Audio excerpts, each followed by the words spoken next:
እብድ ቤቷን አቃጥላ አሁን በራልኝ አለች አሉ። አዶናይ እንኳን ደስ አለ። ፈጣሪ ስለሚወድ ልብ ንጹህ ስለሆነ ከዚህ በላይ ኳላክ ብዙ ድራማ ሳይካሄድ ጊዜ እውነቶችን እንድታውቅ ስላደረገ እንኳን ደስ አለ ለማለት ፈልጋለሁ።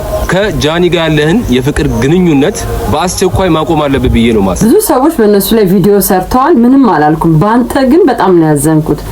ምክንያቱም እኔ ማቀፍ የሆነ ቪዲዮዎችም ስለሚመጡልኝ አስተዋይ እንደሆንክ ነውና ምን ነው በ180 ምን ነው በምን እርግጠኛ ሆንክ? ናቆ ታሪክ ስለሌለ ነው ዝም ያልነው። አጥፍታም ይሆን ሳታጠፋ ገሩን ሳናረጋግጥ ማውራቱ ለኔ ተገቢ ነው ብዬ አይደለም። ሆነ ነገር እኮ ቢኖር የሆነ ነገር ይፈጠር ነበር።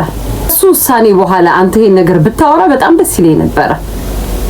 ምክንያቱም ነገሮች በመወያየት በመነጋገር እንደሚፈታ እርግጠኛ ነኝ። አቦ አንፍጠን። ስፔሻሊ ደግሞ ቢያንስ አስተዋይ ናቸው ብለን የምንላችሁ ሰዎች ደግሞ በእግዚአብሔር ከቻልን እናስታርቅ፣ ካልቻልን ደግሞ ዝም እንበል። እና አስተዋይ ልጅ ነው። የማንም ቃል የሚሰብረው አይደለም፣ ማንም አይደለም። እኛ ከምናቀው ውጪ ያለ መረጃዎች ሊኖሩት ይችላል። እኛ ከምናቀው ውጪ ያለ ምክንያት ሊኖር ይችላል። ለመስማማቱም ሆነ ለግጭቱም ግጭት ይኖራል ብለን አንጠብቅም። ምክንያቱም ወጣቶች ያስተምራል ብዬ ያልኩት ሰው መፈታት ያለበት ነገር ይፈታና አብረውን ሆኖ እንደምናይ እርግጠኛ ነኝ።